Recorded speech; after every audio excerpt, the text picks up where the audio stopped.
right, Adam, thank you for talking today about platforms. So platforms being really a core part of the InConf product. It's really the central area that all our events are based on.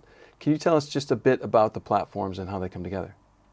Yeah, so we would obviously take the brief from our clients. We'll have a kick-off meeting where we'll take all the information about what they want the platform to look like.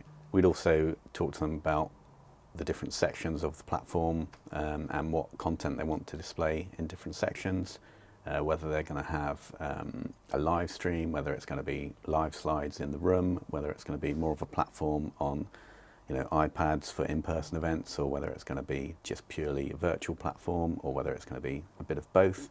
So really dig into their requirements and make sure we've got all the information needed.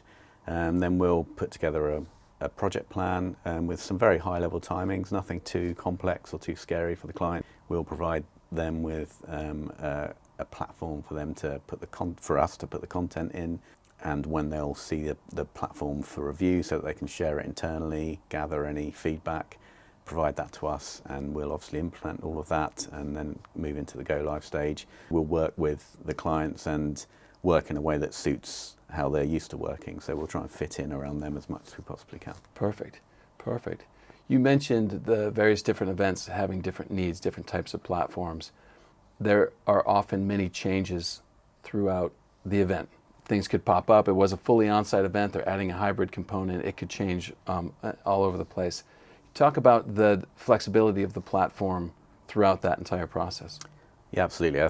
That's probably one of the strongest selling points for our platform. It's a very tried and tested platform, but it's also bespoke. So initially, if there are particular things that are new for that client that they want to do that we might not have done before, with enough time available, we can often come up with new functionality that specifically suits something that they're trying to achieve.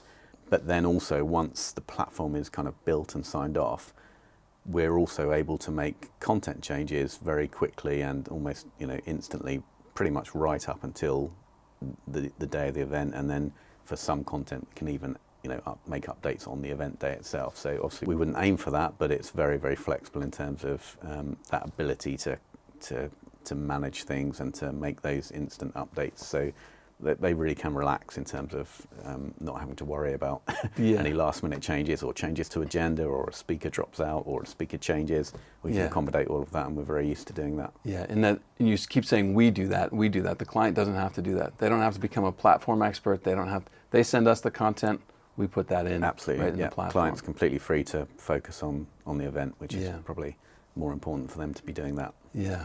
What really stood out when I'm looking at the different InConf platforms that I've seen is how the branding in our creative team are designing the platforms to look just like they came from the clients. So I always talk about how there's no InConf logo anywhere on these platforms to make sure that marketing and the branding that they put into their event shows up on the platform as well. We want it to be cohesive as possible. Yeah, absolutely. We've got obviously a very experienced design team on our side, and we'll take as much or as little information as the client can provide in terms of brand guidelines, fonts, any instructions about the design. But then we'll apply that very much to the platform so that they end up with a bespoke platform that's totally suited to them. And we've had comments in the past where some clients have said, "Oh, can you design our website from the back of this?" Oh, because nice. Nice. We're used to doing that, and yeah, we what a compliment. Do That's our best good. to kind of fit in with their brand and make sure it's all seamless for the delegates. That's good. So the different modules inside the platform would obviously vary from event to event. If we're working on an annual meeting for a private equity firm or a sailing race, I would imagine those modules are different.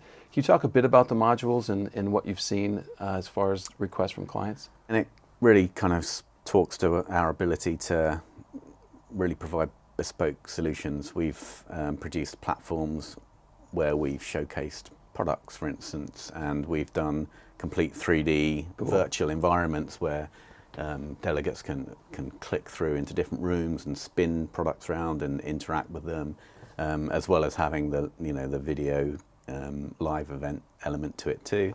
We can also then create new functionality.